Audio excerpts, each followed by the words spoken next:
예, 안녕하십니까.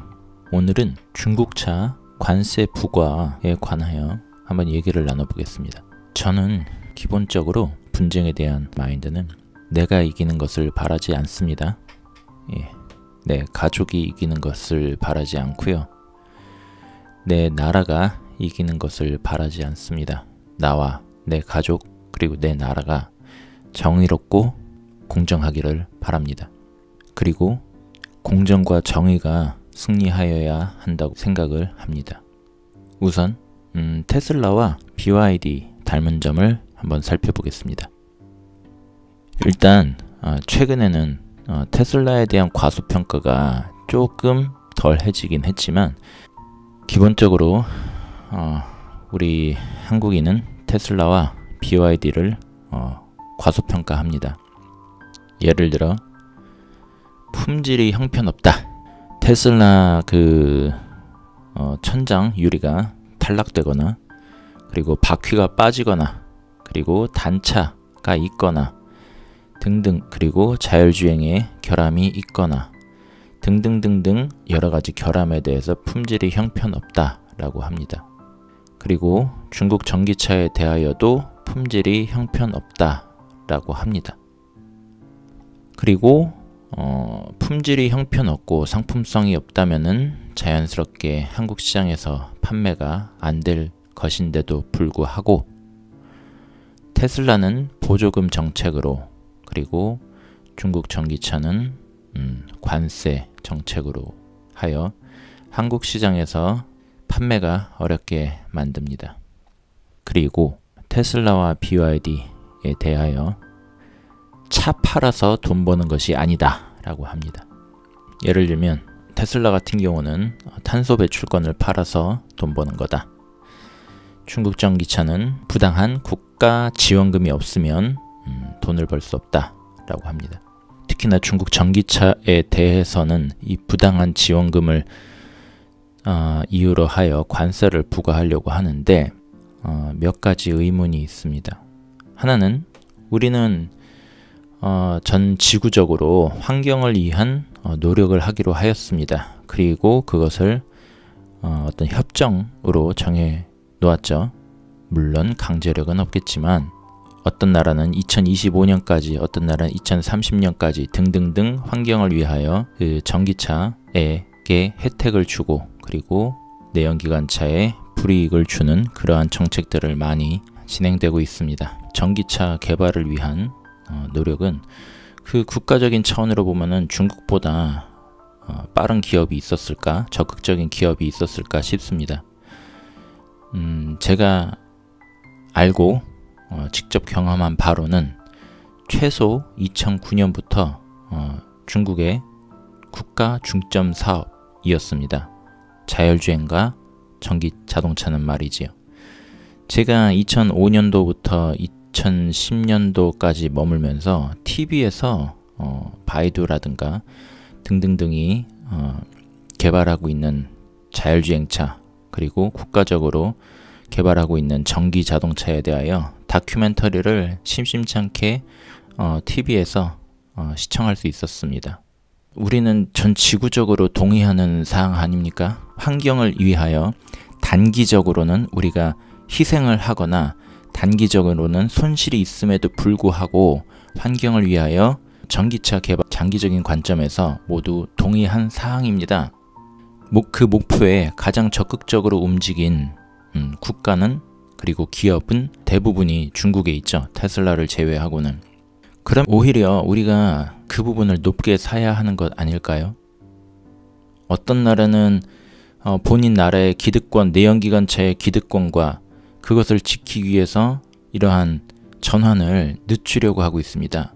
그리고 그 기득권은 단순히 자신의 이익을 지키기 위한 동기에서 나온다기보다도 오판을 한 것이죠. 상황을 오판하고 자기 자신을 과신하고 누구든지 다 초반에는 전기차로의 전환 또는 자율주행차로의 전환이 빠를 것이다 라고 생각을 하지 않았습니까? 그게 실질적으로 진행을 하다 보니 많은 레거시 업체들이 그 경쟁력을 잃고서 다 도태되기 시작하였고 그리고 그 도태된 것을 보면서 그 기한 내에 맞추지 못할 것이 너무나 명백해지다 보니 또다시 국가에 로비를 하면서 그 기한을 늦추고 그 불이익에서 벗어나기 위해서 자기 합리화를 하고 있는 중이라고 봅니다. 어디까지가 부당한 지원이고 어디까지가 정당한 지원일까요? 다음으로 부동산 살리기와 중국자 관세 부과의 공통점에 대해서 한번 보겠습니다. 약한 경쟁력의 주체를 살리기 위하여 그 피해를 국가 전체에 전가시키는 결과를 갖고 오게 될 거라고 봅니다.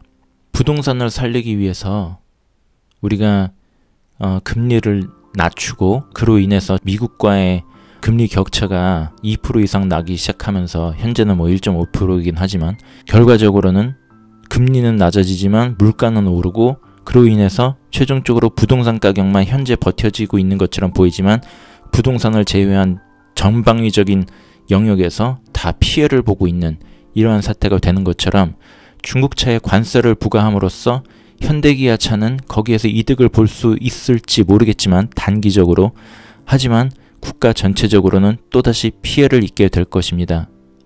다음으로는 대한민국과 미국을 한번 비교해 보겠습니다. 중국과의 분쟁 양상이 서로 닮은 점과 다른 점이 있습니다. 미국은 철저히 이익에 따라 움직입니다. 하지만 우리는 대한민국은 이익보다는 자존심이 우선입니다. 그런데 그 자존심은 상대를 깔보는 것에서 비롯되지요. 한국과 중국을 우리 국민적인 전체적인 정서가 혹은 현재 윤석열의 중국에 대한 그런 시각이 상대를 우리와 동등한 위치로 봅니까? 그렇지 않지요. 우리나라는 전반적으로 중국을 무시합니다. 그리고 또한 이러한 무시는 우리가 후진국일 때 일본이 우리에 대한 태도이기도 하였고요. 현재도 많은 일본인들이 여전히 우리나라를 그렇게 보는 사람도 있고 현재 미국의 국가효율위원회 위원장이 일론 머스크 아니겠습니까? 일론 머스크가 작년인지 올해 초인지부터 가장 라이벌로 보이는 그 전기차 업체는 중국이 유일하다. 그리고 테슬라를 위협하는 수준에 있다라고 인정을 한 상대입니다. 현재는 그 미국이 중국을 압박할 때 국가의 부당한 지원을 이유로 압박을 합니다. 그런데 만약에 미국이 입장이 바뀌었다면 미국이 현재 모든 자동차 산업이 테슬라처럼 전기차로 수월하게 전환이 되어 있는 상태라면은 또 다른 방식으로 또 다른 이유로 중국을 압박을 할 겁니다. 우리가 이미 협정을 체결하여 이렇게 하기로 하지 않았냐. 그렇기 때문에 중국 너희의 지금 뭐 배출가스라든가 탄소, 이산화탄소 배출량이라든가 이런 거는 현재 우리나라의 조건에 부합되지 않는다.